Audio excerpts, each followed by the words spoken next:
Este podcast é uma produção Reverber.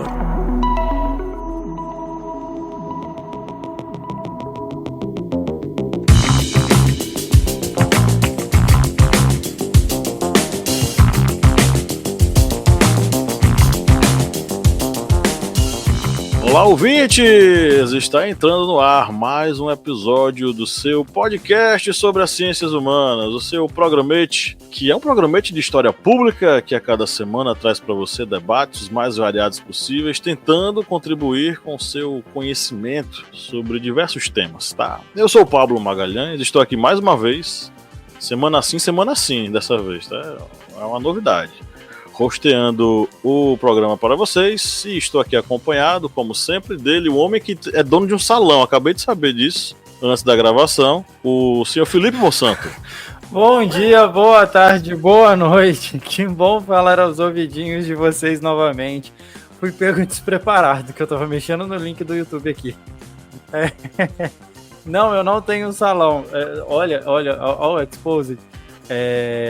Receberei alguns amigos no domingo para o almoço e estou pegando o salão de eventos do meu prédio, porque eu moro num apartamento 20 por 30 e só cabe eu e mais a minha mobília, assim, ó, não cabe mais nada no meu apartamento, é exatamente por isso. Meu Deus, é a vida da cidade grande, né? Quer dizer, cidade grande não. É cidade grande aí ou não? É uma cidade de 80 mil habitantes só, mas assim, só pra mim me atende muito bem, mas assim, como eu vou receber o departamento que eu coordeno, vou receber mais algumas, né, assim, mais pessoas. Comitê. Assim, vou receber um volume de 10, mais ou menos umas 10 pessoas ali, não cabe no meu apartamento, entendeu? Entendi. Não, é porque realmente virou como é que eu posso dizer? Um fenômeno das cidades grandes, os microapartamentos, né? Cada vez menores, inclusive. E o interessante, até aqui da região da cidade onde eu moro, né? Eu moro em Alfenas, no sul de Minas. É uma cidade universitária, eu moro num bairro próximo à universidade que eu trabalho. E as construções aqui, elas ou são casas muito grandes que abrigam repúblicas, ou são apartamentos extremamente pequenos para uma pessoa só no máximo. E assim, todos eles praticamente já têm móveis conjugados, igual, né? Quem tá na gravação vê, o meu armário ele é conjugado, toda a minha cozinha é conjugada, que é uma cozinha micro, assim, sabe? É exatamente para isso, para minimizar o máximo, para ajudar ao máximo as pessoas que moram, né? Que vem de fora e ficam um tempo aqui limitado. Tô ligado. Perfeito. Bom, temos também aqui ele, o homem que montou um soviete na beira do Rio São Francisco e desde então, de lá, luta contra o capitalismo e o sistema opressor. O camarada Kleber Roberto. E aí, pessoal, beleza? Estamos lutando aqui contra a opressão das pessoas que ficam chamando tapioca de beiju. Não sei por quê. Essa invenção de vocês é uma coisa que precisa ter um fim, tá? Vamos botar um basta nisso, ok? É beiju e pronto. O querida ouvinte que estiver nos acompanhando, por favor, digite aí no buscador do seu navegador beiju, por favor, e veja aí o que é, tá? Enfim, e também recebemos hoje um ilustre convidado pela primeira vez aqui na nossa casa, o camarada Manuel Caetano. Fala, Manuel! Então, boa noite a todos e a todas as ouvintes. Eu tô muito feliz de estar aqui hoje, rapaz. Eu fico tão feliz de ser convidado para falar sobre um tema tão caro pra gente, que vocês colocaram aí como tema, né, do podcast, que seria o apagão de docentes no Brasil. E aí eu lembro um pouco da minha formação enquanto estudante, do processo de formação, das lutas curriculares, e isso é sempre gratificante tratar, porque vez ou outra eu observo que o que está no cerne é a disputa por qual professor a gente quer formar, qual professor a gente quer inserir nas redes de ensino, e isso deixa em segundo plano uma proposta de que Brasil queremos, né? Então, Pablo, muito obrigado pelo convite. Felipe, é um prazer estar com você também. E Kleber, camarada, é um prazer conhecer alguém que está militando também na frente de uma educação melhor e de um país melhor para a gente. Perfeito. Manuel, aproveita o ensejo e fala um pouquinho para os nossos ouvintes quem é você. Meu nome é Manuel Caetano, eu sou professor da rede de educação de Alagoas. Na verdade, eu sou o seu xará de formação. Sou um professor de história, mas inclusive eu às vezes evito ter essa alcunha primeira da identidade do historiador. Eu confesso isso com muita alegria, porque eu sempre me coloco em primeiro lugar como um professor de história. Isso não é nenhuma questão de hierarquia ou de separação, porque eu acho que as coisas andam muito juntas. Mas é que na minha escolha profissional, e inclusive eu tenho muito isso comigo, eu não faço ou não me preocupo tanto com a historiografia. E aí é uma questão de escolha minha mesmo. Então, ao longo desse processo, eu fui fazer especialização em educação digital na UNEB, mestrado em educação na UFPE, e aí eu olho para mim no espelho e digo, eita, eu sou um professor, antes de ser um professor de história ou um historiador.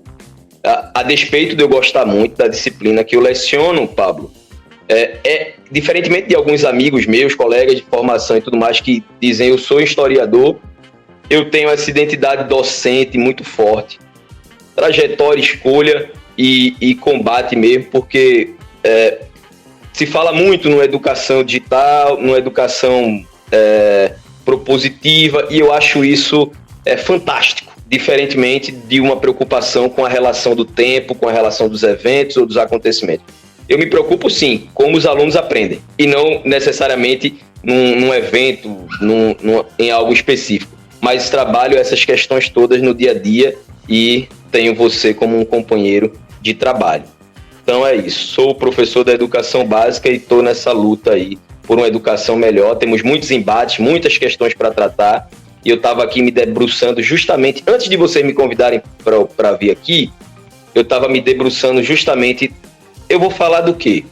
Isso antes do convite, porque eu estava me preocupando com outras coisas, outras demandas aí do mundo acadêmico, e eu estava pensando, meu Deus, o que é que me preocupa mais? A precarização que nós passamos, nós professores, ou a valorização, ou a possibilidade de valorização dos professores?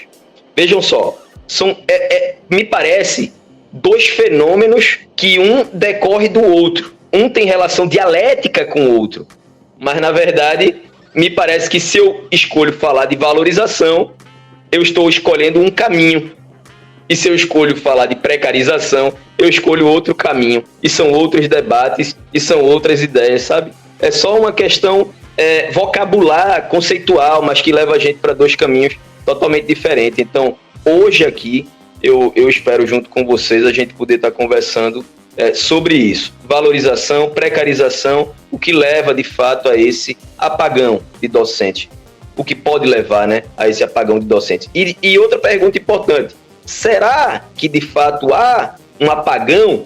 Haverá um apagão? É um projeto neoliberal a existência de um apagão?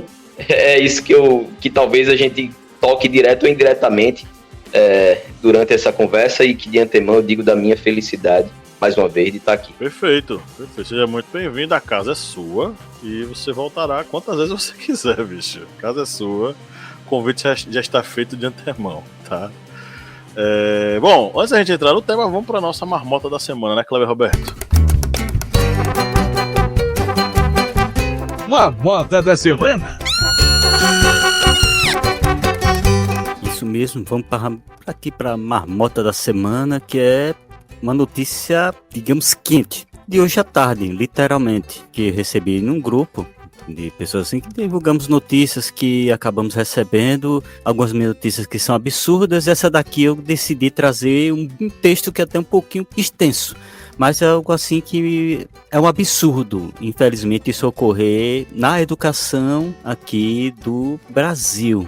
E é uma notícia que eu trouxe aqui do site Brasil de Fato Paraná, que a notícia: sindicato denuncia distribuição de material racista para alunos da rede municipal de Curitiba. E na matéria, vocês vão ouvir aqui a matéria e vão ficar assim abismados, espantados com o que realmente foi exposto nessa HQ, que eu cheguei a ver uns trechos que foram digitalizados e disponibilizados e realmente é algo assim absurdo. Mas vamos aqui para a matéria. Uma revista intitulada A Turma do Curitibinha, Proteção Animal, com o objetivo de tratar sobre os direitos dos animais, vem sendo distribuída nas escolas municipais de Curitiba. No entanto, o Sindicato dos Servidores do Magistério Municipal de Curitiba, SISMAC, ao tomar conhecimento do conteúdo dos personagens da história em quadrinhos, detectaram que o material reforça estereótipos em personagens afrodescendentes, em contraposição aos personagens brancos, que recebem qualidades positivas, tanto nas características físicas como nas falas. Aqui continuando. Enquanto o personagem principal que dá o nome à turma é branco e tem olhos verdes, e uma das suas amigas é branca, loira e de olhos azuis, o que reforça padrões de belezas, chama-se Graciosa e é descrita como meiga, delicada e dedicada aos estudos, comportamentos idealizados para meninas brancas. A outra personagem, que é negra, tem o apelido de Zezé, já começa por aí, né? Pior ainda é que relega ao menino que carrega características típicas de uma criança parda, visivelmente no nariz e no cabelo, o perfil de um mau caráter, ou seja, aqui já expondo o racismo estrutural assim, claro. Aqui só para... E ele ainda tem o nome de Fosco. Precisa falar mais alguma coisa, né? De um dos personagens, que é o personagem pardo. E aqui que por si só é bastante negativo, afinal o termo quer dizer apagado, sem brilho. Além disso, ele é o que tem o comportamento inadequado, faz comentários distorcidos e com frequência é retratado como tendo menos inteligência, diz a nota. O sindicato ainda denuncia que o personagem pardo, colocado como mau caráter da história, recebe linguagem inadequada para crianças.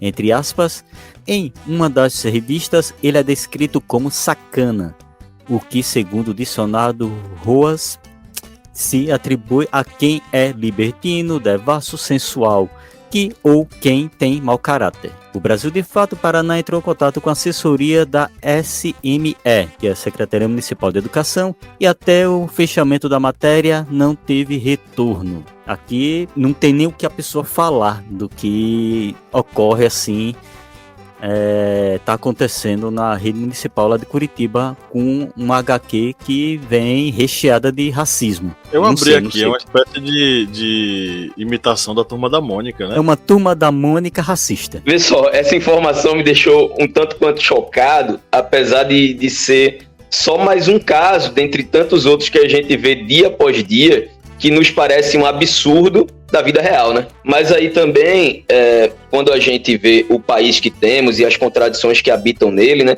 Uma hora democrático, uma hora ameaçada a democracia, uma hora um país progressista e com políticas de caráter progressista, rapidamente ceifado e transformado em outra coisa, a gente nada mais pensa do que os resquícios de um país que até recentemente foi escravocrata.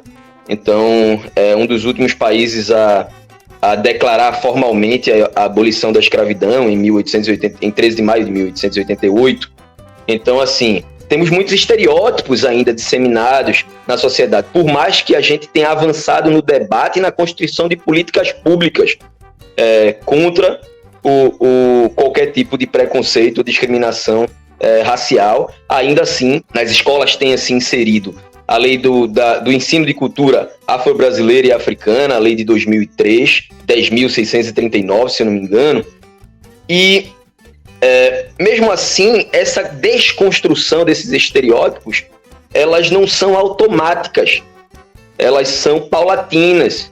E o nosso trabalho na educação, o nosso trabalho nas vias públicas de conhecimento é fundamental para a disseminação, para o estímulo à desconstrução desses estereótipos, mas principalmente para para identificar e para inibir esse tipo de coisa, para tentar diminuir esse tipo de violência simbólica que ainda paira no espaço público, a disseminação de um manual, de um quadrinho, de um informativo, reproduzindo estereótipos já sentenciados como contraproducente para um debate de igualdade. Então, é fundamental que a gente identifique os responsáveis por esse tipo de situação e que eles façam uma retratação, minimamente, de por que terem utilizado e chegado a ponto de disseminar esse tipo de folheto. Não passou por uma revisão crítica, sabe? Às vezes são questões para a gente olhar mais a fundo. Sim. E acaba reforçando a própria cultura que já é praticada de muitos sulistas, né? De prática do racismo. Infelizmente, e inclusive, a gente pode colocar aí no bolo racismo e também a xenofobia, especialmente com nordestinos, né? Então, preconceitos regionais pesadíssimos que permanecem sendo nutridos lá e reproduzidos para crianças, né? Que o manual é para criança. Com traço da Turma da Mônica que é para chamar mais atenção. Agora eu achei esse personagem principal deles muito bizarrinho, viu? Que molequinho estranho, viu? Com esse cabelo verde. Meu Deus do céu. Eles um chupinhada direto da Turma da Mônica. É extremamente caricato. É muito caricato, cara. Muito caricato. Beleza, vamos para o nosso giro de notícias.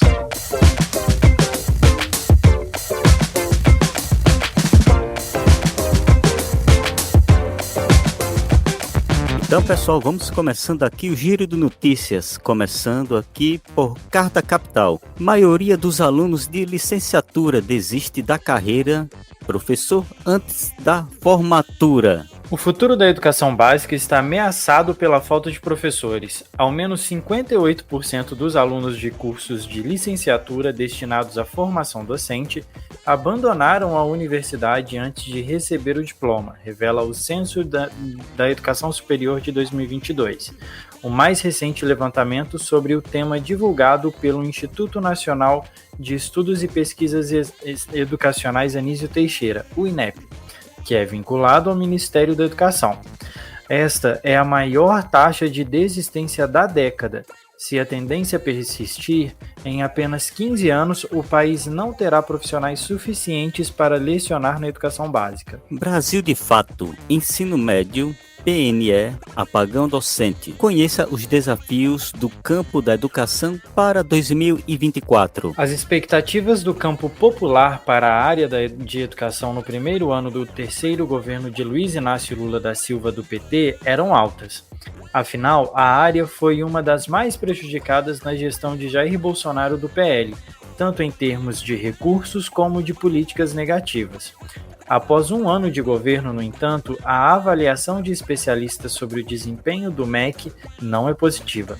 Políticas importantes foram anunciadas como aquelas voltadas para a alfabetização, escolas em tempo integral, conectividade e alimentação escolar. Apesar disso, militantes da área dizem que a gestão deixou a desejar. Correio Brasiliense. Apagão de docentes na educação básica. MEC pode piorar a situação. O Instituto Nacional de Estudos e Pesquisas Educacionais, o INEP, órgão vinculado ao Ministério da Educação, publicou estudo recente mostrando que faltam professores habilitados para a docência na educação básica em todas as regiões do país. Norte e Nordeste são as regiões com maior necessidade. As piores condições estão na Bahia e no Maranhão. Apesar deste cenário de alerta ter sido divulgado em dezembro de 2023, em abril deste ano, o Conselho Nacional de Educação, o CNE, aprovou a Resolução 4 de 2024, que, se homologada pelo MEC, inviabiliza a oferta de cursos de licenciatura pela educação à distância, agravando o problema. O risco é iminente para aumentar o grau de apagão de professores na educação básica, pois a formação por EAD responde por 93,7% dos ingressantes nessa área no ensino privado e por 22,2% dos calouros no ensino público. E para fechar, Agência Brasil. 8 em cada 10 professores já pensaram em desistir da carreira. Entre os motivos estão o baixo retorno financeiro, a falta de reconhecimento profissional, a carga horária excessiva e a falta de interesse dos alunos. Os dados são da pesquisa inédita Perfil e Desafios dos Professores da Educação Básica no Brasil, divulgado em maio pelo Instituto Semesp. Os dados mostram que 79,4% dos professores entrevistados já pensaram em desistir da carreira de docente. Em relação ao futuro profissional, 67,6% se sentem inseguros, desanimados e frustrados. Entre os principais desafios citados pelos professores estão falta de valorização e estímulo da carreira, 74,8%, falta de disciplina e interesse dos alunos, 62,8%, falta de apoio e reconhecimento da sociedade, 61,3%, e falta de envolvimento e participação das famílias dos alunos, 59%. Pablo, é com você. Beleza, vamos para o nosso editorial.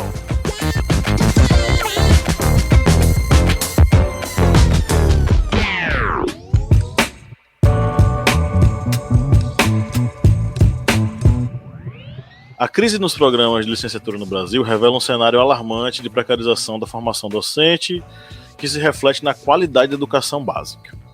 A falta de professores qualificados em disciplinas essenciais, como física e sociologia, é um sintoma de um problema mais profundo ainda, tá? A desvalorização e a negligência na formação de futuros educadores.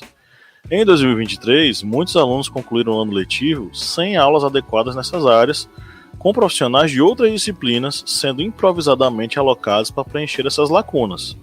E só para deixar claro, contra a vontade deles, tá? Não é porque eles queriam, não. Esses profissionais foram obrigados a aceitar.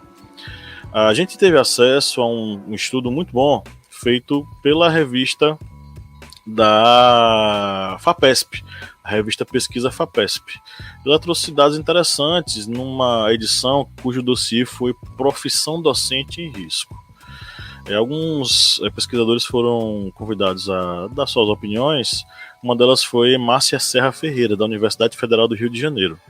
Ela destacou a urgência de políticas que valorizem a carreira docente e promovam reformulações curriculares. No entanto, os dados do Censo da Educação Superior do INEP mostram uma queda significativa no número de ingressantes em licenciaturas, tanto presenciais quanto à distância, desde 2014.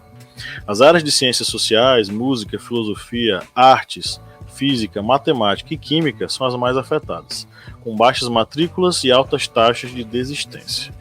Esse desinteresse pela carreira docente é um reflexo direto da precarização enfrentada pelos cursos de licenciatura. A situação é agravada pela falta de professores qualificados. Não que eles não sejam bons, tá, gente? A questão de qualificação passa pela formação continuada, que a gente chama aí de você seguir os seus estudos na sua pós-graduação, no seu mestrado, no doutorado, enfim. O que impacta diretamente o processo de aprendizagem. O Matheus Monteiro Nascimento, da Universidade Federal do Rio Grande do Sul, também entrevistado na pesquisa, constatou que a ausência de docentes licenciados em física leva a uma abordagem excessivamente matemática da disciplina, afastando os alunos do interesse pela área. Mesmo com todos os licenciados de 2010 a 2021 atuando, o Brasil ainda enfrentaria déficits em várias disciplinas, segundo o INEP.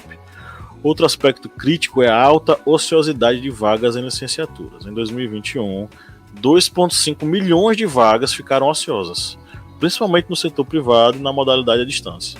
A taxa de ociosidade em instituições públicas subiu para 33%, com cursos como matemática apresentando até 38% de vagas não preenchidas.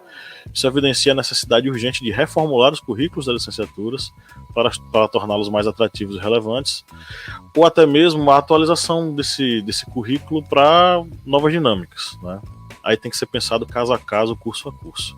A implementação da BNCC, da Base Nacional Comum Curricular, e a reforma do ensino médio trouxeram diretrizes que exigem uma abordagem interdisciplinar, mas a maioria dos professores não está preparada para essa mudança. Marcelo Alves Barros, da USP de São Carlos, defende a importância de currículos interdisciplinares que conectem, no caso a física, a outras disciplinas e a realidade dos estudantes. Além disso, a falta de laboratórios adequados nas escolas limita a aplicação de métodos de ensino mais envolventes e eficazes. A renovação dos programas de licenciatura deve incluir uma formação sólida, tanto no conteúdo específico quanto em questões práticas e didáticas. Márcia Aparecida Giacomini, lá da Unifesp, Universidade Federal de São Paulo, sugere que os cursos de licenciatura abranjam políticas educacionais, teorias curriculares, planejamento e avaliação, gestão escolar e organização do trabalho pedagógico. No entanto, a ênfase atual, segundo ela, ainda está desproporcionalmente no ensino teórico da disciplina, negligenciando aspectos práticos e metodológicos essenciais para o sucesso do ensino. Quem aí não foi aluno de licenciatura, vou falar pela minha formação. Quem não deu mais privilégio àquelas disciplinas mais teóricas de historiografia esqueceu de dar um gás nas disciplinas pedagógicas ou de participar de mais debates pedagógicos sobre o modo de ensinar a sua disciplina, hein? Enfim, como superar esse quadro, levando em conta a precarização da formação docente e essa mercadorização da educação em diversos níveis na sociedade brasileira.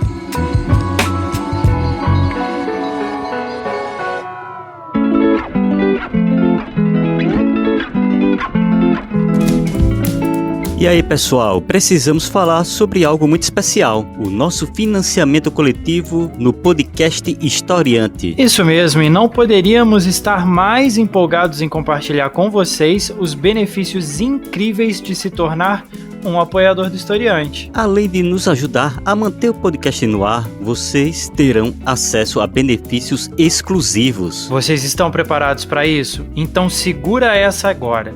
Todos os meses sortearemos livros entre os nossos apoiadores. Mas segura que tem mais. Os nossos apoiadores terão acesso a conteúdos exclusivos, bastidores do podcast, entrevistas inéditas e muito mais. E olha só, tem mais uma vantagem.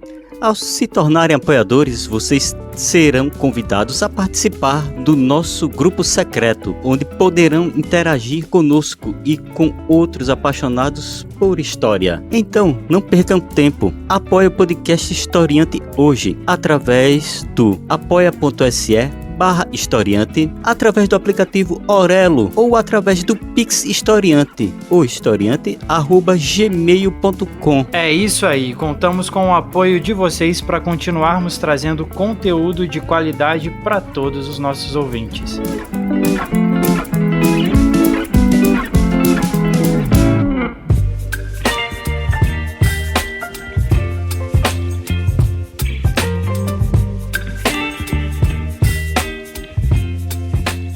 É uma questão bastante complexa, né?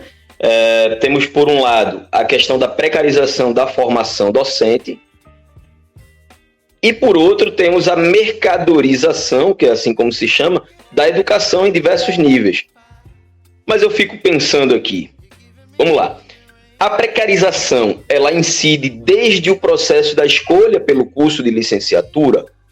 Se a gente tomar esse dado como importante e central, a gente vai, obviamente, comparar a dotação de recursos que vão para áreas como ciências exatas, que principalmente no PNE é tido como o centro da formação de professores, tendo em vista o escasso número de professores de matemática e ciências exatas, mas também temos que dizer que quem se forma para professor dentro das instituições de formação, sejam elas IES públicas ou privadas, elas têm baixo recurso para investimento em material, em pessoas, em tecnologia. Então, a gente geralmente contrata profissionais a título de temporários, horistas, contratos precários, para lecionar a aula para esses estudantes que escolheram fazer uma licenciatura. Então, começamos a chamar de precarização o processo pelo qual esse estudante vai ser formado já sob bases bastante fragilizadas, como, por exemplo, uma política curricular o tempo todo em disputa e principalmente disputada pelo setor privado para que haja um esvaziamento da complexidade e, concomitante a isso, uma diminuição da quantidade de docentes presentes em um quadro de professores universitários ou de professores de uma IES. Por exemplo, um professor que pegue uma disciplina como didática, por exemplo. Vai dar didática para todo mundo. Ele vai dar avaliação da aprendizagem, vai dar avaliação da aprendizagem para 10, 15, 20 turmas. E hoje, numa ótica de ensino plataformizado, online, à distância, a gente tem a possibilidade dele fazer isso para todo o curso de formação de professores de uma instituição, um único professor. Então, como é que fica o debate, a formação crítica, a troca de ideias, sabe? É por aí que a gente vê a entrada das ideias neoliberais e privatistas por uma série de ramos que vão acabar na educação pública, na formação desses professores por via pública e modelos associados à ótica mercadológica, disputando espaço com uma formação emancipatória ou libertadora, digamos assim. E, convenhamos, temos um lado que hoje é muito tendente a acontecer de modo hegemônico, que é o modelo neoliberal. Essa questão da formação dos professores é algo que é muito importante e é algo que, infelizmente, vem sendo muito negligenciado. Essa é a realidade. Principalmente atualmente, em que o professor ele tem que estar dentro dessa ótica do neoliberalismo, dessa ótica da formação, digamos, do estudante preparado para tudo. O professor ele vai ter, o professor que tiver, digamos, uma formação menor, menos qualificada, ele vai ser muitas vezes relegado às escolas públicas, às escolas em que vai ter aquela falta de recursos, mas dentro desse mesmo quadro neoliberal, esse professor que tiver uma qualificação melhor, ele vai ser puxado muitas vezes para instituições particulares para se tornarem máquinas. Porque o que foi visto, e a gente vê, principalmente após pandemia, é que o professor, principalmente em instituições particulares, ele se tornou digamos, uma máquina de downloads, de upgrades constante, que ele está tendo sempre que se atualizar com a nova metodologia, com uma nova plataforma digital, uma nova plataforma de educação remota, uma nova plataforma de preparo de conteúdos em e-book para alunos. Isso eu posso falar porque ocorreu aqui numa escola aqui em Petrolina que tentou implantar livros digitais para os alunos, ou seja, o professor, ele que já estava preparado com material, para o material, digamos, didático, impresso, ele teria que se adaptar para um conteúdo de um e-book. Logicamente, os pais disseram que não tinha condições de fazerem aquilo nesse momento, porque precisaria de uma adaptação de professores, de alunos, até mesmo de pais que acompanham a vivência educacional do aluno. Mas aí a pessoa já vê o quê? Aquele professor que não tiver a formação necessária para atender isso daí, esse quadro da escola particular, a escola não vai ficar com ele. Não vai querer um professor que tente ter uma educação mais voltada assim, para a área digamos, da formação do indivíduo.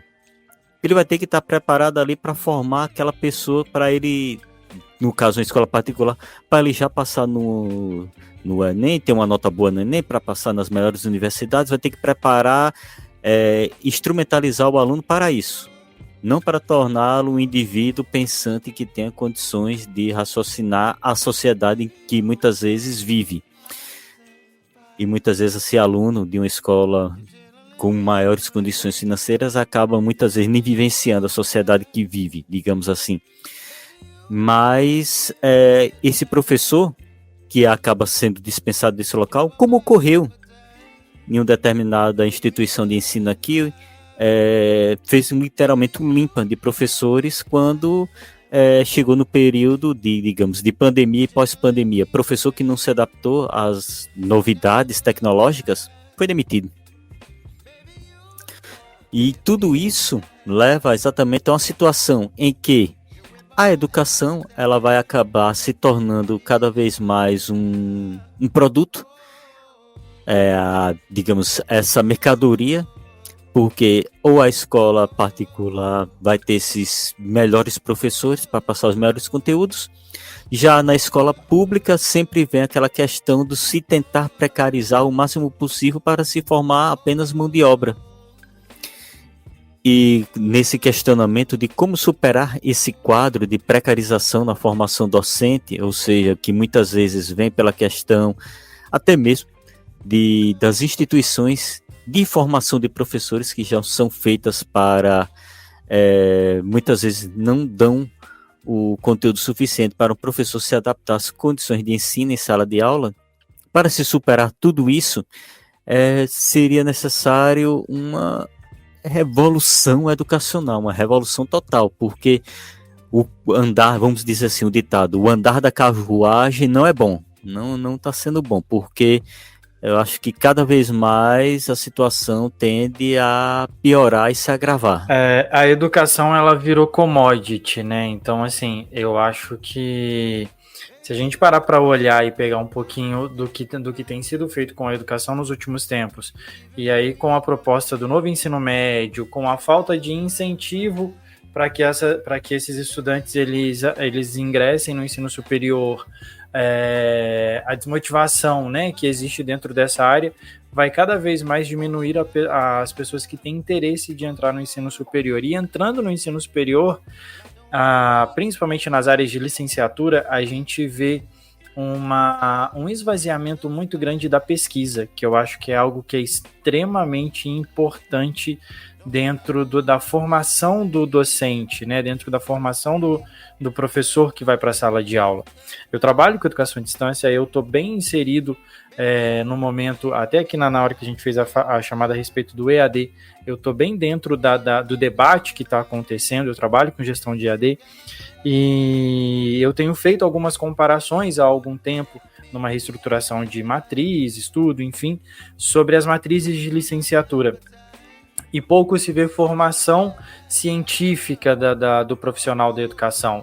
Você não vê mais projeto de pesquisa, você não vê mais um projeto desenvolvido a longo prazo, você vê pequenas coisas dentro de prática pedagógica, dentro de prática de atividade de extensão e por aí vai. Isso tira muito da formação do docente no desenvolvimento do senso crítico dele, na parte analítica que ele vai levar isso para dentro da sala de aula, né? Na sua formação base, que é o que vai impedir com que ele mais para frente faça um mestrado, ele se motive a fazer um mestrado, a fazer um doutorado e alguma coisa assim dentro dessa área. O Manuel, ele falou uma coisa que me chamou muito a atenção e que é uma realidade muito grande no desenvolvimento e aí acrescentando ainda a respeito do desenvolvimento do debate e da formação desse docente. Hoje a educação ela está tão enlatada em determinados aspectos que o professor ele não consegue interagir muito com os alunos, desenvolver, fomentar a discussão, ouvir o outro lado, ensinar a ensinar, ensinar a ouvir, ensinar a desenvolver. Isso é uma coisa que é muito complexa dentro da educação hoje, e hoje isso é um debate muito grande, inclusive com esse movimento que tem acontecido no EAD. Eu não sei se vocês estão por dentro, se vocês têm acompanhado, tem uma das manchetes aqui do Giro de Notícias, usando um termo, né, mais popular aqui, o cavalinho de pau que o governo ele tem dado na educação à distância.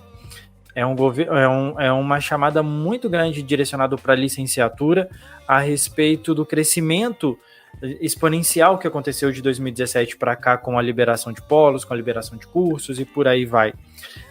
O governo hoje, de certa forma, ele está puxando muito a rédea, falando assim, não, peraí, agora vamos sentar, vamos ver, já, que, né, assim, para onde tinha que expandir de maneira física, está expandindo, agora vamos falar sobre educação.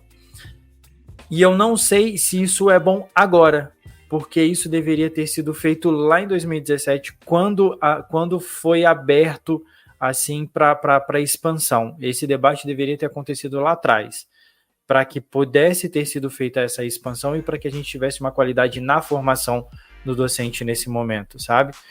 Mas é um momento de muita cautela e de muita análise, sabe? por todo o movimento que tem acontecido e por tudo que a gente tem visto aí no enlatamento da educação e no esvaziamento do docente. É uma discussão com várias camadas, né? A gente acabou caminhando por essa questão do EAD. Eu acredito que o EAD não seja o problema, mas as formas de apropriação sobre o EAD são esse problema. Não é. Não, mas não estou dizendo que você disse isso. Não tô dizendo isso. Não, é porque eu ainda trouxe eu ia trazer uma outra coisa, porque eu acho que não é o momento de falar sobre isso agora, aqui nessa parte do episódio, mas mais pra frente eu quero complementar alguma coisa sobre o EAD. E é justamente esse ponto. O problema não é o EAD. O problema não é o EAD, mas segue, depois eu complemento. São as formas como ele foi apropriado. Por quê? O que acontece? Em 2017, quando o EAD foi liberado para essas instituições, qual era a premissa? Era fazer com que isso facilitasse ou conseguisse atingir mais pessoas que não tinham acesso à educação. Só que aconteceu, os grandes conglomerados educacionais no Brasil, todos eles com a perspectiva neoliberal, usaram da pior forma possível, né? Vez ou outra eu uso aqui a referência do Pierre Levy, quando ele fala sobre tecnologia. Ele diz que a tecnologia não é boa nem é má. Quem é mal ou bom, quem faz o julgamento do que é bom ou mal, é o ser humano que a utiliza, que a manuseia. Na legislação não há previsão de ensino à distância para jovens no ensino médio e ensino fundamental. Essa premissa, ela não existe. Ela foi permitida durante a pandemia por conta das questões sanitárias. Mas legalmente, para ensino fundamental e ensino médio, não há essa liberação para que as aulas sejam feitas em EAD. Isso não existe. Até porque a maturidade de um adolescente, de uma criança, é totalmente diferente do que de um adulto. Agora, o que aconteceu com o EAD foi justamente a má utilização desse EAD para massificar. Por exemplo, pega um professor, dá aula para 4.000 pessoas ao mesmo tempo, sem o diálogo necessário. Esse é um mau uso do EAD. É um péssimo uso do EAD. Porque, por exemplo, quando eu estava dando aula lá em Belém de São Francisco, não sei se o Manuel conhece Belém de São Francisco, na autarquia lá, no SESVASF, eu dei aula EAD para os alunos. E era aula para o Manuel conhece lá o Belém de São Francisco? Ele riu. Não conheço pessoalmente, nunca fui. Mas eu conheço a região muito importante. Sim, lá a autarquia ela é mantida pelo município, né? A faculdade é mantida pelo município, é uma autarquia. E lá a gente deu aula EAD. Eu dava aula para os meus alunos, que eram meus alunos da disciplina de historiografia. Eu dava aula para eles. Eu não dava aula para 4.500 pessoas, né? Então o EAD estava me ajudando a me conectar, por exemplo, com o meu aluno de Floresta, que morava lá no bairro chamado Vulcão, que é uma periferia da cidade de Floresta, e se não fosse por ali, ele lá com seu celularzinho Android bem velhinho, me assistindo, ele não ia conseguir ter acesso à minha aula, ele ia penar para conseguir entender o texto que a gente estava trabalhando. Então, assim, existem formas e formas de usar o EAD. O EAD em si não é necessariamente o problema, depois você pode tranquilamente voltar nesse ponto, viu, Felipe? Não tem problema não.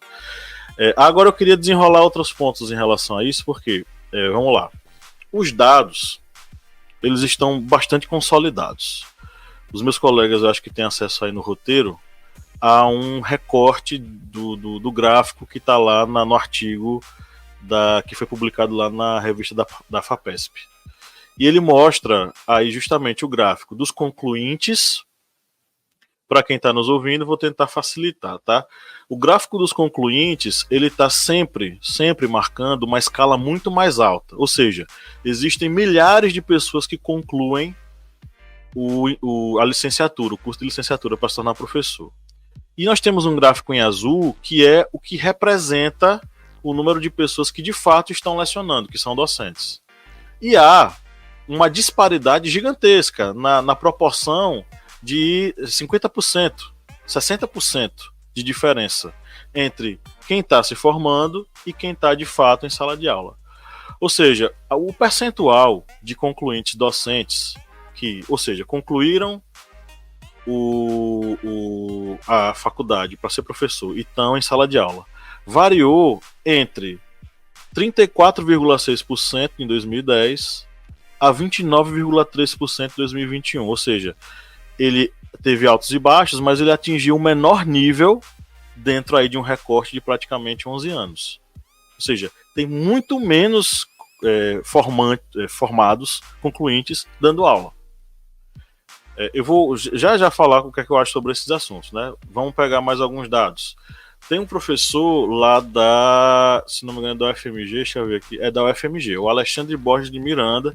Ele é do departamento do curso de Educação, da Faculdade de Educação lá da UFMG. E ele levantou aqui algumas questões que foram interessantes, que é o seguinte, a premissa dele é o seguinte: esse apagão, que é um termo que a gente está usando em alusão àquela expressão apagão da época do FHC. Quem é mais novo não lembra de FHC, mas eu acho que nós estamos aqui na casa dos 30, todo mundo, Manuel está na casa dos 30, ou é mais novo? Eu tenho exatamente 30 anos, daqui a pouco, novembro, completo 31, sou de 93. A gente é mais velho que você, Manuel, viu? Mas eu acho que você deve ter uma vaga lembrança dos anos FHC, a gente tem uma lembrança um pouquinho maior. Durante o período FHC nós vivemos os apagões, enfim, em diversos dias da nossa vida nós convivemos com a escuridão total, né? Então seria a escuridão total da formação de professores no Brasil. E ele fez uma observação que desde 2005 já se discute a questão do apagão de professores. Quantos anos aí, meus amigos? Quase 20 anos, né? 19 para 20 anos. Quase. Ou seja, não é o ponto que ele quer defender nesse texto, né? Não é uma coisa de hoje. Não é uma coisa nova. Não é uma coisa inédita. E se a gente está diante de uma coisa que não é nova, não é inédita e não é de hoje, então nós não estamos diante de um problema que surgiu. Nós estamos diante de um projeto. E esse projeto deu certo. Nos últimos 20 anos, nós precarizamos o Estado a nível de União e o Estado a nível de estados, né, os diversos estados entes federados, trabalhou incessantemente num processo de destruição da carreira docente no Brasil. A tal ponto em que os jovens hoje acham terrível, a última coisa do mundo, ser professor. Porque quando fala para ele ser professor, e é porque eu não tenho dados aqui de, sei lá, testes vocacionais feitos com jovens. Se os colegas quiserem dar uma googlada aí rápido, para ver o que é que os jovens estão querendo fazer na faculdade, você vai ver que é a minoria da minoria que quer fazer licenciatura. Porque o projeto deu certo.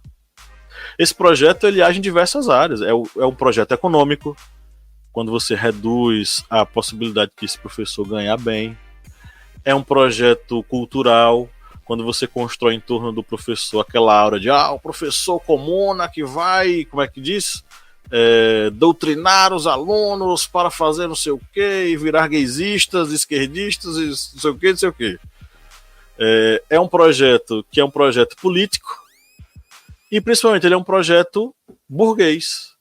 Os grandes conglomerados burgueses mandam na educação em diversos estados. Querido Manuel, você deve participar, como eu também já participei, do programa Professor Mentor, correto? Correto, eu participo do programa Professor Mentor aqui em Alagoas, sim. Que é um projeto que tem uma orientação. Quando eu li o edital, eu achei maravilhosa, né? No ano que nós entramos.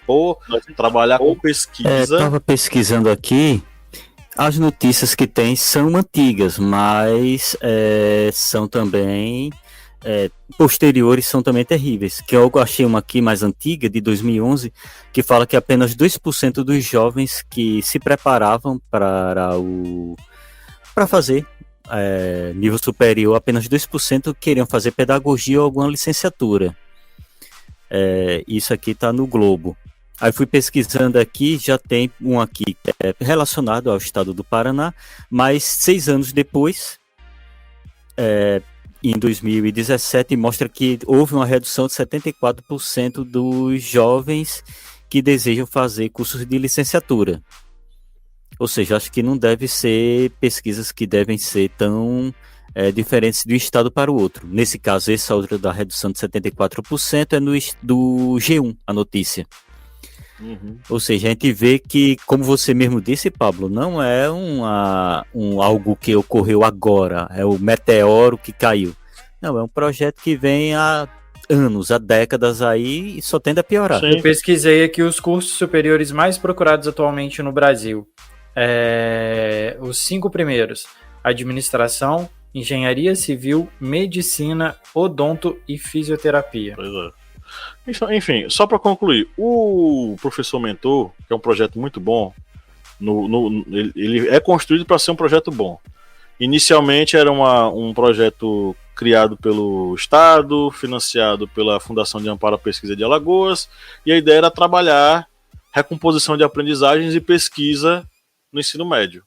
O Professor Mentor hoje não é isso. Ele é pura e exclusivamente um serviço burocrático de preencher formulário e resolver pendência de aluno para receber a bolsa do governo.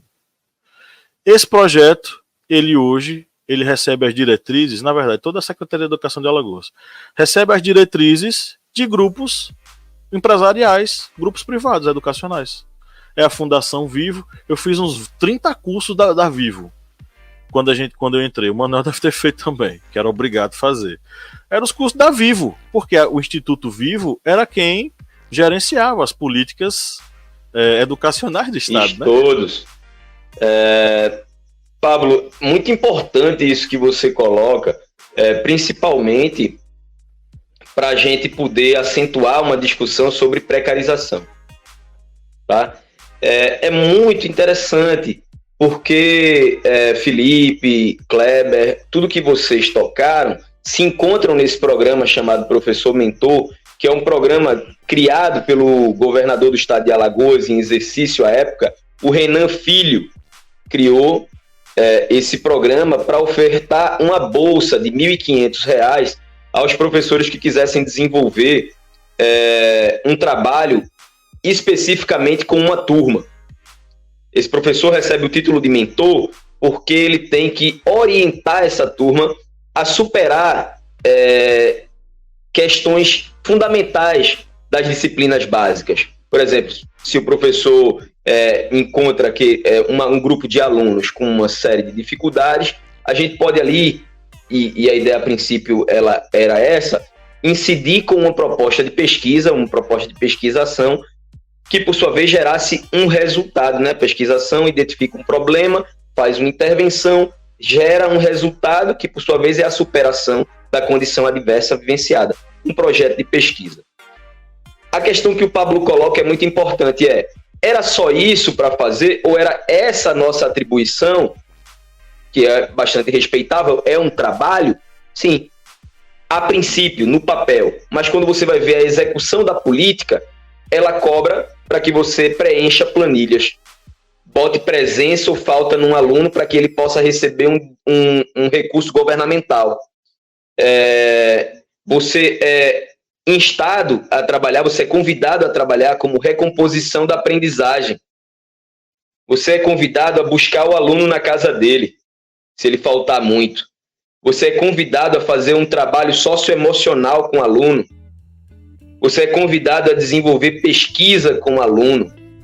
Você é convidado a trabalhar leitura, mesmo você sendo um professor de qualquer área do conhecimento. Produção textual, trabalho matemático, problemas matemáticos que eles chamam lá na estrutura do programa. Serviço de secretaria. Então, ajudar a secretaria com ações burocráticas, convidar a família para chegar na escola. Então, esse professor, o trabalho pedagógico e de formação cidadã, o trabalho de cuidado com a formação integral do indivíduo, ela é machucada e você só tem aí um trabalho de apoio à gestão escolar. É mais um professor trabalhando como um ente administrativo. A função pedagógica fica em segundo nível. E outra, recebemos uma série de cursos online padronizados, mandados para todos os professores pertencentes ao programa, que estão no programa, e além disso, somos também convidados, para não dizer obrigados, a quem pactua um acordo com o governo do estado de Alagoas, através da FAPEAL, mais especificamente, a FAPEAL é usada como autarquia para repassar dinheiro da SEDUC, meramente isso, para uma bolsa que poderia vir diretamente no contra-cheque de todos os servidores. Mas é mais barato pagar uma bolsa para fazer o trabalho de 5, 6 profissionais para um só profissional. Então, o que seria 5, 6 profissionais, a equipe multidisciplinar, equipe multipedagógica ali, a gente tem só um professor para fazer isso. Então, é isso que a gente chama de programa professor-mentor. Que eu vou usar aqui uma brincadeira, que nunca usei, mas é o professor mentiroso, não mentor. Mas ele não tem como trabalhar todas essas coisas. E eu acho que o Pablo vai concordar comigo nesse sentido. Então, o programa é mais para inglês ver, porque o Estado faz um conjunto de ações que muitas vezes parece, inclusive, que ele quer que o professor que se dispôs a aceitar essa bolsa desista. E que, com isso, o Estado economize ainda mais recursos. Então, querer resultados excepcionais em várias frentes, pagando muito pouco. Para você ter uma ideia, o professor recebe R$ 1.500 e ele precisa cumprir 20 horas semanais. Coloca isso no mês inteiro e você vai ver que o professor deve receber algo em torno de R$ 18,00 hora aula. Então, isso não é valorização do trabalho, mas senão o viés mais aterrorizante do processo de precarização. E outra, esses cursos que chegam de forma plataformizada para um grande número, que aí é que está a minha crítica, que incide, o curso chega de forma uniformizada para todo mundo para informar, e não para aprender, mas para informar. Então, o que acontece? Nós pegamos todo esse monte de informação e nos perguntamos, mas eu não poderia, eu não faço isso? Eu e meus colegas não desenvolvemos isso? A gente não poderia trocar uma ideia para talvez melhorar as ações que a gente desenvolve, melhorar o programa? Não, nós não somos chamados a participar da construção do programa.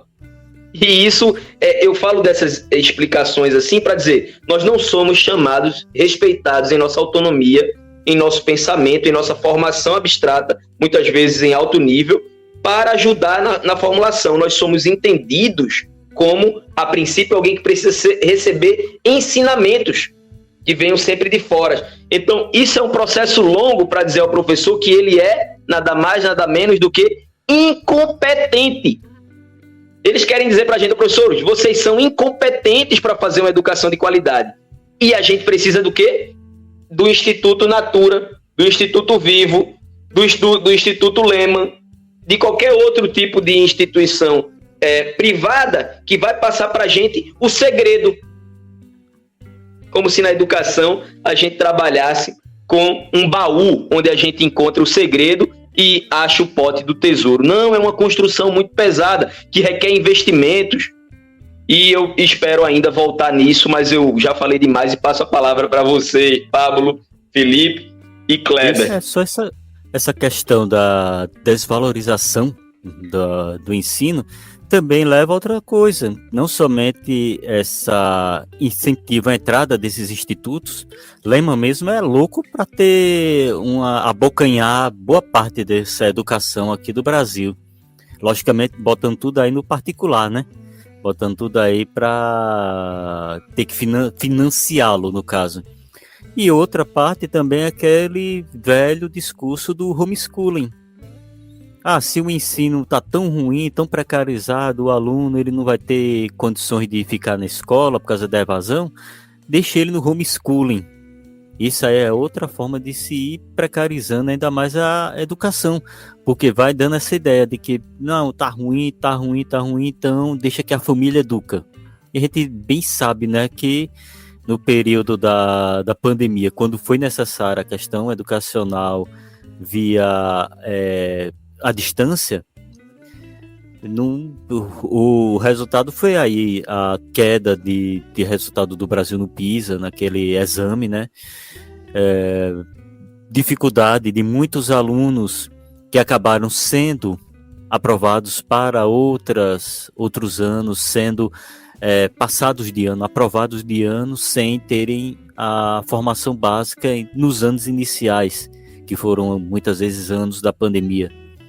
E tudo isso aí vem acarretando o quê? Mais dificuldades dentro aí desse cenário da educação. Minha gente, eu talvez faça muitas digressões e fique enrolando muito, né, Felipe, Pablo, não sei se vocês estão percebendo isso, mas é porque eu acho que é um tema tão espinhoso esse, porque o que me parece é que desde o final do século XX, anos 80, principalmente, quando os países da Europa Central tiram notas baixíssimas nos exames em larga escala, eles passaram a culpabilizar não a quantidade de investimentos que era feito, mas o professor que era pago com recurso público.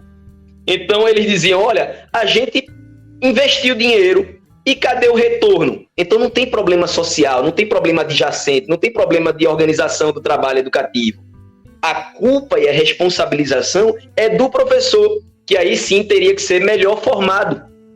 Isso aí não sou eu que estou falando, eu estou me apoiando nas teorias educacionais, principalmente no Maurice Tardif, no Lessard e também em alguns outros estudiosos que vão trabalhar essa transição na forma como a gente percebe professor. E a gente vai vendo paulatinamente as políticas dizerem que o professor teria que ter uma formação melhor, mais alinhada, tecnológica, porque o professor era arcaico, o professor é analógico, como se o fetiche da tecnologia fosse resolver a questão. E o que a gente vê é que, aliado a isso, o que a gente viu nesses 40 anos, que o Pablo muito bem disse aí, que o processo neoliberal foi sendo executado com maestria, a gente vê juntamente a isso uma deterioração da imagem e do prestígio do professor. Então não é uma mágica, minha gente, que vai fazer o professor hoje ser mal valorizado, ou que o jovem não queira mais ser professor. Não é de uma hora para outra, o pó de pirili-pim-pim. É uma trajetória de bater no professor. É uma trajetória de dizer, olha, você é mal formado, maltratar a sua imagem, representá-lo como algo que ele não é. Por exemplo, o professor está lá fazendo trabalho dentro das condições precárias que são oferecidas, mas olha só, o professor agora precisa ser digital, mas ele precisa se apropriar desse digital. E como é que a gente faz? A gente não oferece, ou se oferece de forma muito precária, mas a gente vai botar a culpa nele, vai dizer, você é incompetente, você não tem as qualificações para lidar com a educação para o século XXI, aí você não tem como lidar com o universo dos milênios, você é incapaz. E disso o professor, o imaginário social que se cria, e a mídia burguesa é um instrumento de promoção disso, nós não temos uma educação de qualidade. E o que fica evidente não é a falta de recursos que está fazendo isso. O que para mim é o cúmulo. Porque, na verdade, o que acontece é um desinvestimento do poder público e uma tentativa de enxugar ao máximo a quantidade de investimento público, repassando o que se investe para as instituições privadas, para que elas façam a suposta revolução mágica neoliberal. O que, meu Deus, nunca vai acontecer. Porque quando a gente olha objetivamente os valores que essas instituições privadas recebem, são bilhões, milhões. O Lehman está aí no MEC infiltrado e ditando as regras, como disse o Kleber. E mesmo assim, a gente não vê esse professor bem preparado. A gente vê o professor preparado da forma que a gente consegue. E digo para vocês, meus colegas, que estão aqui comigo, que a gente consegue ter muitos bons profissionais. Mas quando a gente os tem, a gente não os valoriza. Então, o que é que eles fazem? O primeiro concurso que oferece uma melhor oportunidade, e de preferência, os que amam a profissão, um concurso melhor na área, mas aqueles que amam a profissão, mas amam primeiro a sua família e a sua saúde, vão buscar o primeiro concurso que pague melhor e que tenha um plano de carreira melhor. Porque a gente tem que aturar um conjunto de desvalorizações, mas não uma diminuição de atividades. Como eu disse aqui na enumeração da fala anterior, o professor mentor vai cumprindo tantas ações que não se sabe mais o que é o programa, o que é que ele faz, qual é o objetivo dele. Por quê? Porque o programa se presta para todo tipo de afazer. O programa se presta para dizer, minha gente, eu pago uma bolsa para você. Então, coloque aí presença no menino e busque dar uma nota boa a ele. E busque que ele venha para o colégio. E se ele não vir para o colégio, então não tem para que você estar numa bolsa. E tem lá instrumentos específicos nas normas que dizem, se você não cumprir a sua ação, você vai receber um cartão amarelo. O que é o cartão amarelo? Instrumento de controle. Nós temos o nosso controle, a nossa sabedoria o tempo todo controlados pelas instâncias de poder e imediatamente pela gestão escolar, mas submetidos à ordem que vem da Secretaria de Educação e principalmente do governo do Estado nas suas relações com as instituições privadas. Então o professor é destituído da sua possibilidade de gestão democrática. E mesmo assim no PNE, na LDB, na Data Magna, está lá dizendo, ó, gestão escolar democrática participativa com todo mundo fazendo a escola acontecer. Ilusões. Minha gente, me desculpe, mas eu tinha que fazer esse desabafo. Pablo, Felipe e Kleber, repasso para vocês. Aqui é o espaço para isso, Manuel. Fica à vontade. O microfone é seu, fica à vontade. E até engatando um pouco nisso que o Manuel falou também, né? Vou falar um pouquinho da realidade do que eu conheço da educação aqui no estado de Minas Gerais, que não é muito diferente do resto do Brasil. Aqui o professor ele recebe uma pressão, inclusive, para aprovar alunos. O professor aqui, inclusive, ele tem meta. A gente vive um governo neoliberal no estado de Minas Gerais e a pressão que se recebe na educação básica é gigantesca. Eu tenho familiares, eu tenho pessoas muito próximas que trabalham na educação que recebem propostas para, assim, precisa aprovar. E se não aprovar, é reprimido. Se não aprovar uma determinada porcentagem, é reprimido, é jogado de escanteio, sofre diversas formas de repressão da diretoria da escola e da Secretaria de Educação do Estado, né, do município e depois do Estado. Então é muito complexo isso, né, e lidar com isso é muito difícil para esse profissional. Era basicamente o que eu queria comentar agora para encerrar.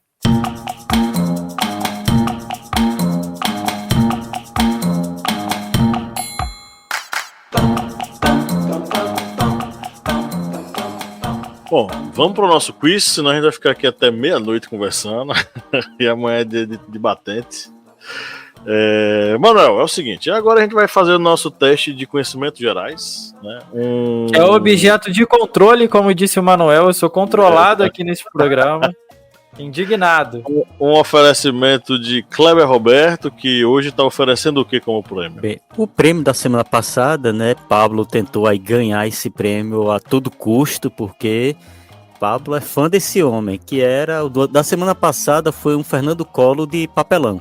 O dessa semana foi, eu pensei, assim, tive um flash de inteligência, de sapiência, depois que saiu a notícia, né, do avistamento de OVNIs lá nos céus da Venezuela. E eu vi um pessoal nos comentários, em determinada página, dizendo, isso aí deve ser coisa dos comunistas venezuelanos. Legal. Eu pensei nesse flash de inteligência.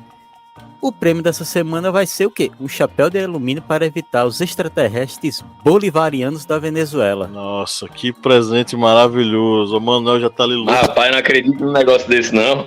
Já queria isso. Ele tava doido para comprar um, agora você trouxe um para ele. Se teve extraterrestre comunista lá no céu venezuelano, quem sabe eles vão aparecer aqui. Pois é. Bom, a pergunta de hoje é a seguinte, tá? Amigos, prestem atenção, vocês vão escolher uma alternativa, tá? Cadê? Eu tenho que procurar aqui porque a lei Felipe Monsanto ela exige que a pessoa busque a pergunta em arquivos protegidos por criptografia. Cheguei aqui. Segundo a pesquisa da FAPESP, né, que a gente mencionou aqui ao longo da discussão, qual é o principal motivo pelo qual os professores continuam na carreira? O principal motivo que foi apontado pelos entrevistados na pesquisa da FAPESP. Alternativa A, o principal motivo foi a satisfação de ver o progresso dos alunos. Alternativa B foi o interesse em ensinar e compartilhar conhecimento. E a alternativa C, o principal motivo, né, foi a vocação. E é por isso que eles continuam na carreira. E aí, meus amigos, o que vocês acham que é a resposta correta? Eu acho que é a vocação, letra C. Eu vou de letra C também. Bom, apesar de da profissão docente ter mudado a ideia de vocação na passagem do século XIX para o século XX, mais especificamente na segunda metade do século XX, para a noção de profissão, tanto que você tinha que passar por uma profissionalização, eu ainda acho que essa seja a razão de não ter um apagão docente. Tem muita gente que ama ainda a profissão. Então a ideia de ter pessoas amantes da profissão fazem eles permanecer no processo de educação, a despeito das contradições que a gente evidenciou aqui. Beleza. Então vamos lá. Aqui rufem os tambores. O principal motivo apontado pelos professores lá na pesquisa da FAPESP foi a alternativa B, interesse em ensinar e compartilhar conhecimento. Olha só. Então vou mandar um chapéu de alumínio pra Pablo. Pra ninguém.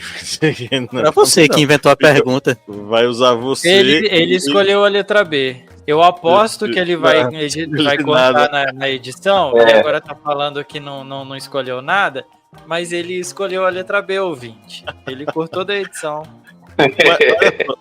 Olha só, tem uma coisa bastante peculiar nisso, pô. Os professores, eles alegaram que o que motiva eles a continuar é o interesse em compartilhar, bicho. Olha que coisa profunda, velho. E eu fico muito feliz que não tenha sido a advocação. Porque a advocação fica sempre naquela de, eita, a despeito de qualquer tipo de mazela, eu ainda continuo. E aí eu acho muito complicado isso, porque pelo que eu estou percebendo dos empregadores no setor privado e da gestão pública na corrosão das carreiras, seja do profissional temporário, que esse sim sofre mais assédio do que nós, que temos que pertencemos a um quadro permanente, os profissionais temporários sofrem uma série de situações de assédio. Então, se não for a oportunidade de compartilhar conhecimento, construir conhecimento, ajudar o estudante a aprender, a ideia de vocação pode nos levar a uma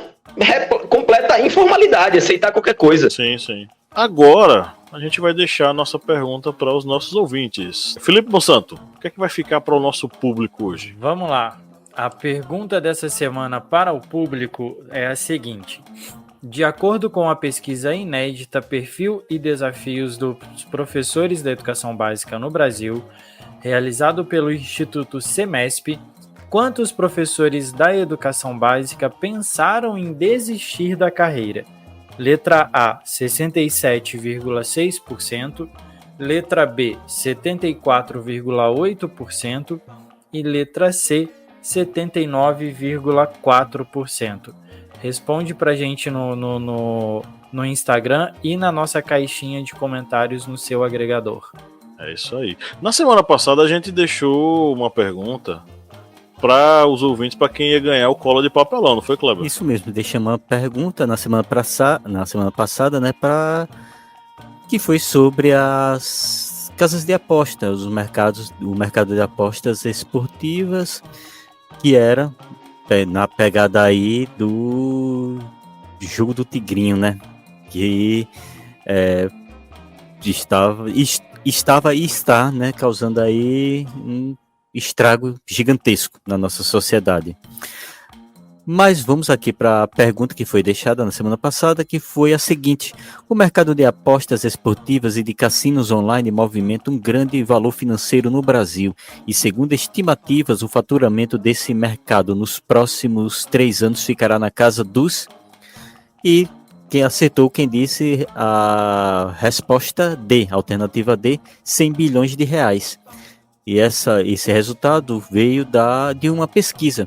Segundo reportagem da revista Veja, em janeiro de 2024, o mercado de apostas esportivas e de cassinos online deve faturar mais de 100 bilhões de reais nos próximos 3 anos imediatos. A estimativa foi o levantamento da Federação de Hotéis, Bares e Restaurantes do Estado de São Paulo, Foresp, e do Instituto de Desenvolvimento, Turismo, Cultura, Esporte e Meio Ambiente, IDT-SEMA. Ou seja, o mercado de apostas esportivas vai faturar 100 bilhões de reais. Haja dinheiro. Imagine tudo isso aí de tapioca. Imagina aí tudo isso de tapioca recheada. Ninguém consegue comer o tanto de tapioca, Cláudio.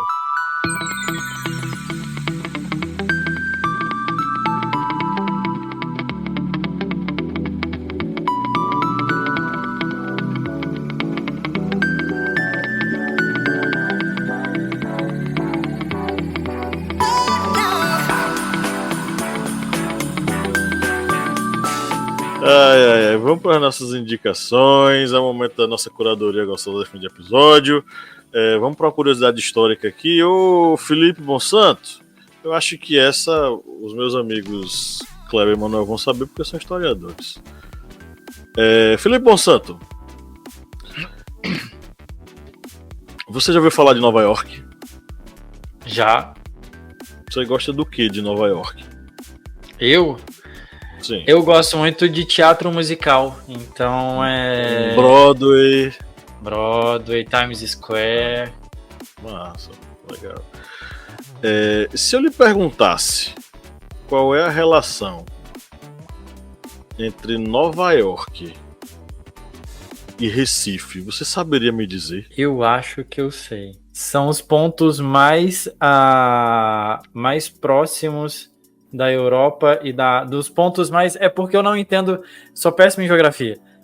Norte, sul, leste, oeste, os pontos mais próximos da afastados, Europa. Assim. Isso. Alguma coisa assim. Você tá falando com historiador, meu amigo. Eu não sou geógrafo, não. Nem eu sei disso.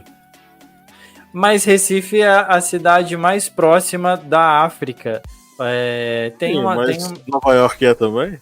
Não, mas assim, é porque eu tô tentando fazer com a mão aqui, não coisa. Não tô conseguindo. É um podcast. Pois é. Ouvinte, procura no YouTube esse link pra vocês verem eu pagando o mico. Mas é o ponto mais, eu não sei se é Oriente ou Ocidente, ao Oriente, alguma coisa assim. Enfim, dá a resposta aí que eu já errei, confesso. Os meus colegas devem saber, mas é o seguinte. Você já chegou a estudar na escola que nós vivemos um período em que o Nordeste era holandês, né? E a capital dessa Holanda era Recife. E os holandeses procuraram investir o máximo possível para transformar essa capital aqui numa capital mais, progressista, desenvolvida possível. E conseguiram durante muito tempo, sabe? Só que esses holandeses, no momento em que a coroa portuguesa se separou da coroa espanhola, que eles viviam na União Ibérica na época, muitas batalhas fizeram com que os holandeses fossem expulsos do Brasil. Isso uma aliança militar portuguesa juntamente com os indígenas. Isso fez com que os holandeses fossem expulsos de Pernambuco e do Nordeste, vamos dizer assim, né? Eles iriam tentar novamente, mas não iam conseguir. Parte desses holandeses, adivinha para onde eles foram? Tire do mudo, por favor, você interagir comigo. Desculpa. Nova York. Para Nova York. Esses holandeses que outrora viveram no Recife, muitos deles nascidos no Brasil já, ou seja, recifenses, só que holandeses também. Eles ajudaram a fundar a cidade de Nova York. A fundar a cidade de Nova York tal qual nós conhecemos. Ela foi holandesa durante muito tempo. E parte disso se deve a esses imigrantes recifenses holandeses que foram para lá. Sabia disso? Você me falando agora, você sabe que eu sabia? Eu não sabia dessa origem. Sério. Caramba. Eu não sabia dessa questão da ligação dos holandeses no Brasil, que vieram para Recife e depois foram para Nova York. Olha, musical também é história. Mas existe um musical chamado Hamilton, que conta a história de Alexander Hamilton, que é um dos fundadores dos Estados Unidos, né, da República, tudo, enfim. E aí no musical, eles citam alguns holandeses que são imigrantes para os Estados Unidos, e eles citam alguns holandeses que fundaram Nova York. Então você sabia sem saber. Você não sabia sabendo. Exatamente. Sem mais delongas, vamos para as nossas indicações, que é um oferecimento aos nossos ouvintes, né, Kleber Roberto? Isso mesmo. Essa área de indicações é um oferecimento aos apoiadores do Historiante, pessoas que acreditam aqui no nosso projeto, que fazem a sua singela contribuição, que para muitos pode parecer uma contribuição pequena, de pequeno valor, mas para a gente faz muita diferença. Então nós mandamos aqui um afetuoso abraço e muito obrigado para Flávio José dos Santos e Sibéria de Oliveira Schneider. Para vocês E para todos outros e outras, muito obrigado. Agradecemos enormemente a colaboração de vocês. E se você quiser ser uma apoiador historiante, acesse apoia.se/historiante ou através do aplicativo Aurelo, app super fácil e simples para você ouvir seus podcasts, maratonar, ou através do nosso Pix, que é ohistoriante@gmail.com. Beleza. Manuel, agora a gente vai sugerir algumas coisas para os nossos ouvintes. Se você gostaria de sugerir algo para eles, pode ser do tema, pode não ser do tema, o que você quiser. Geralmente a gente sugere filmes e séries e sugere uma música para a nossa playlist. Bom, eu não consigo pensar em alguma coisa assim tão de bate-pronto, porque eu confesso que não pensei anteriormente nessa parte. Mas eu poderia indicar o Sou Eu, Daniel Black, para a gente ficar num tema importante, que é o tema do trabalho. Então, quando a gente fica velho, o que a gente precisa é de cuidados, previdência, aposentadoria, reconhecimento pelo tempo destinado a uma ação laboral. E talvez o Daniel Black passe por algumas dificuldades aí para conseguir ter acesso na sua velhice a condições básicas para um senhor de idade. Então, a gente vê muito isso como um tema atual, né? Reforma da Previdência, dificuldades de aposentadoria, rotatividade no trabalho e trabalho uberizado, né? Que não garante mais previdência a os trabalhadores que a ela se associam. Então a gente está aí com uma massa de pessoas que possivelmente não vão ter nenhum fundo previdenciário. Então essa é a minha indicação, Sou Eu, Daniel Black, para todo mundo. Já a música, eu vou indicar uma música da minha terrinha, Felipe. Talvez você goste, não sei se você conhece, se chama A Cidade, de Chico Sainz com Nação Zumbi.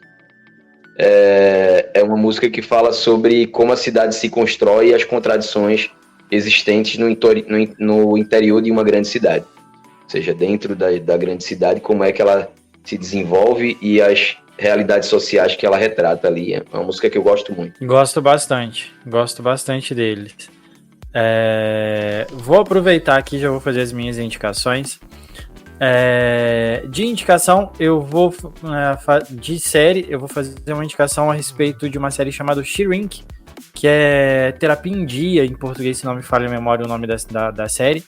É uma comédia, mas ela toca em alguns pontos bem interessantes a respeito de terapia. Eu faço terapia há 11 anos, 12 anos, e eles contam de uma maneira bem sutil, bem divertida, alguns pontos importantes da terapia sobre como, na questão do autoconhecimento, de como é importante tocar em alguns assuntos que não parecem ser tão importantes, mas são.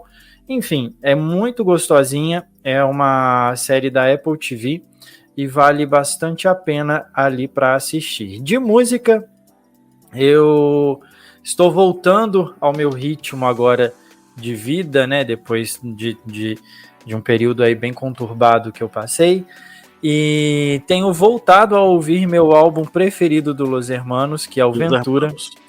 Eu sabia que ele do Los Hermanos era a música preferida da minha mãe, chamada O Vencedor. Ela falava muito sobre a letra dessa música, falava, né, que o que é importante na vida é o que a gente constrói, o que a gente é como ser humano, e não como as conquistas que as pessoas têm. A música fala um pouquinho sobre isso. Tenho ouvido bastante essa música do Los Hermanos aí, O Vencedor. E ontem à noite eu editei o texto desse host que vos fala, senhor Pablo Magalhães, que saiu no Portal Águia hoje, sobre Elza Soares e Mané Garrincha. Saiu hoje. E eu tive a catarse de enquanto editava o texto, ouvir Elza Soares. E fui ler o texto, né, trabalhar em cima dele, enfim, para a edição, e fiquei pensando na mulher que ela foi, né, na mulher poderosa que ela foi, e eu trouxe a música dela, Mulher do Fim do Mundo, que é uma música sensacional. Eu acho que é uma das músicas mais icônicas da Elza Soares para nossa geração e aí na história, né? Então são essas as minhas indicações aí dessa semana. Perfeito, eu vou aproveitar e dar as minhas também, já que você me mencionou nominalmente, né? Direito de resposta. Direito de resposta tem que indicar Los Hermanos. Certo. Bicho, é o seguinte, esses dias, quem não é tutor, pai de animal, pai de pet, não vai entender o que é a dor de perder um pet. Mas Kleber conviveu muito com esse pet que veio a morrer antes de ontem.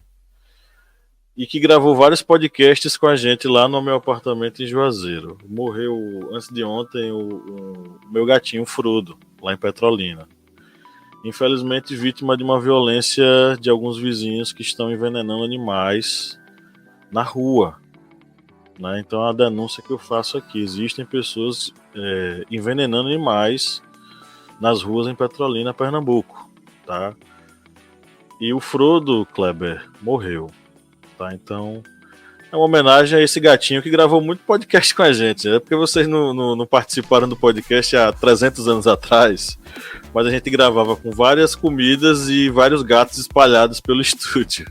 E o Frodo era um desses que subia na mesa. Era quase num terreno baldio. Quase terreno baldio, não tinha nada. Um microfone, um ventilador e simbora. Isso, e gatos. Então o bichinho muitos morreu. gatos. Então, em memória ao querido Frodo. Tá registrado aqui eternamente. Enquanto esse podcast estiver no ar, o nome dele tá mencionado aqui. É uma homenagem ao bichinho. E aí, vamos lá para as nossas indicações. Para minha indicação, né?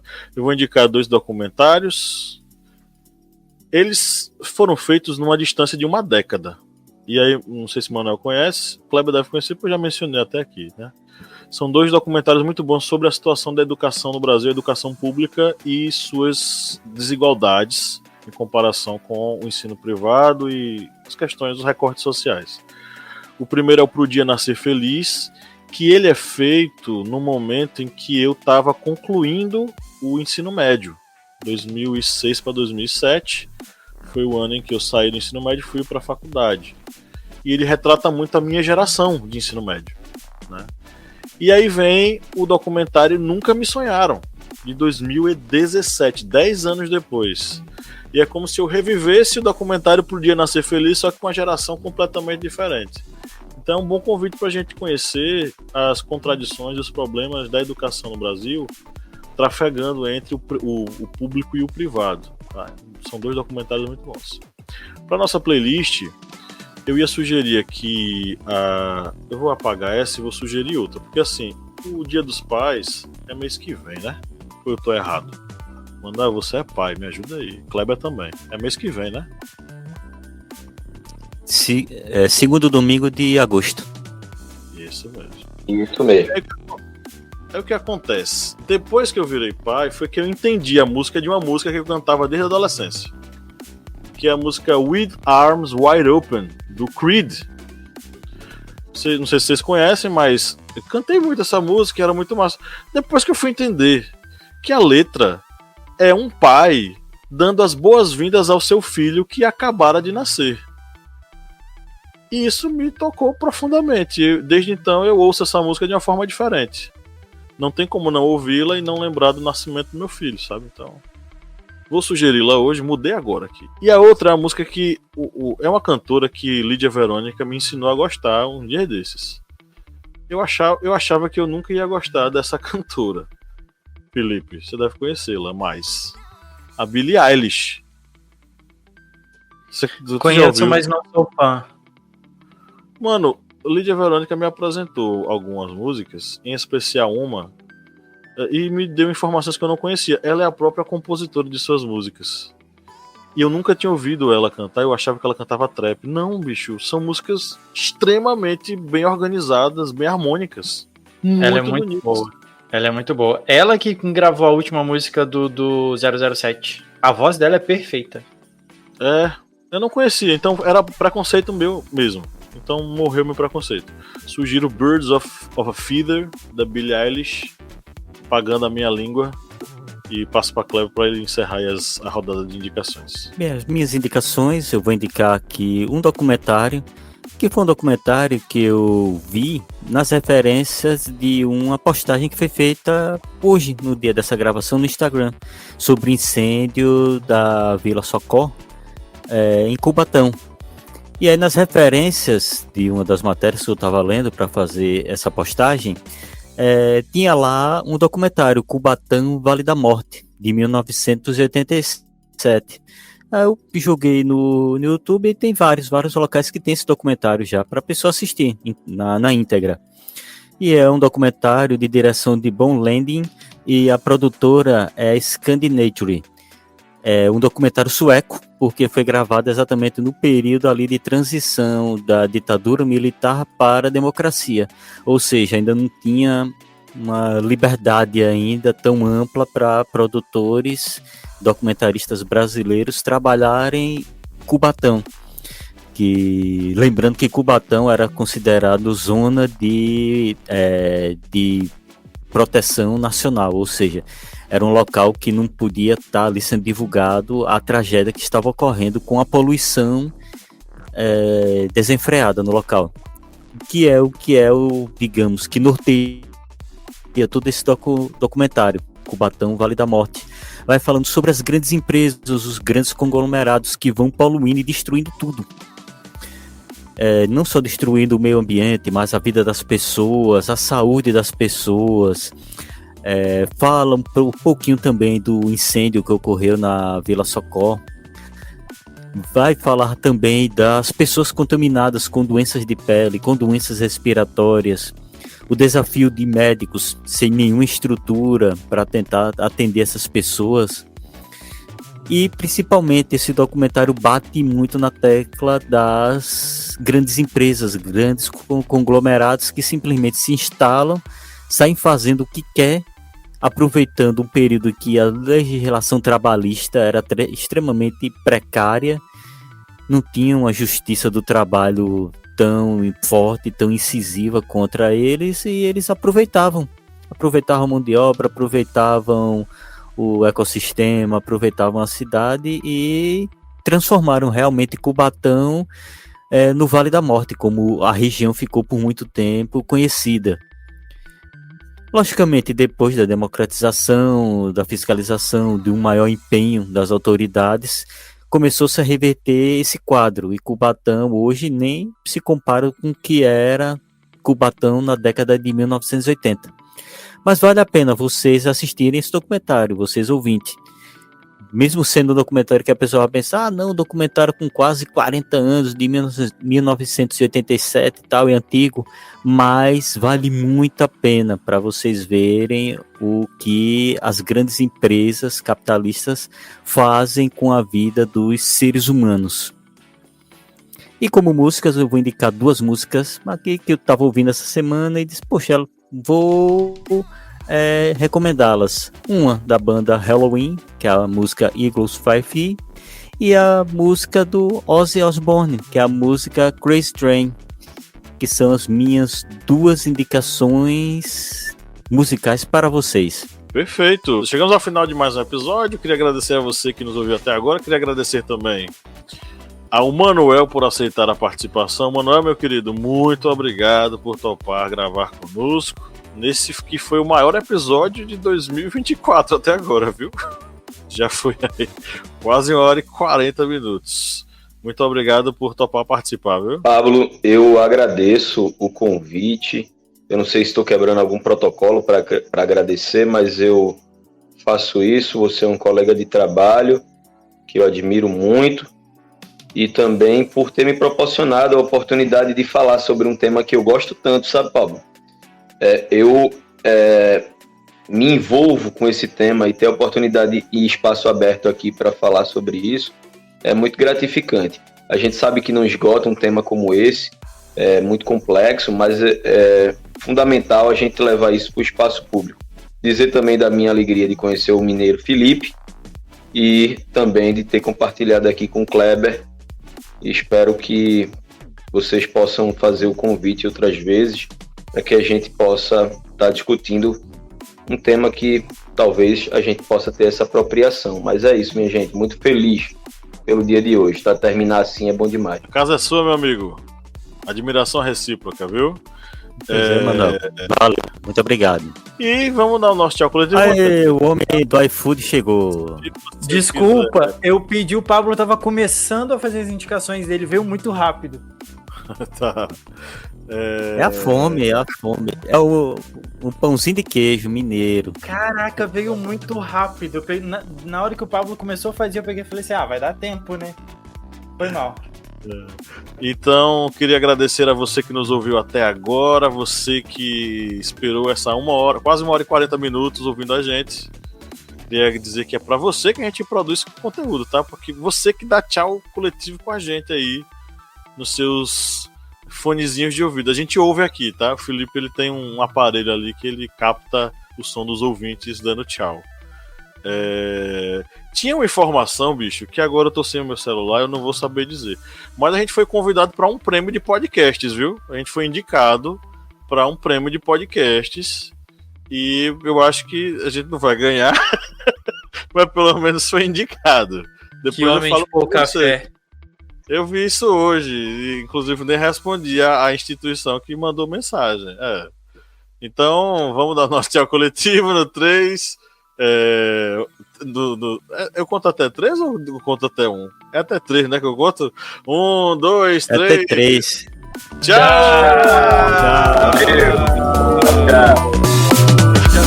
É a fome, é a fome. O homem tá com tanta fome que ele sabe que pronto, tá aí.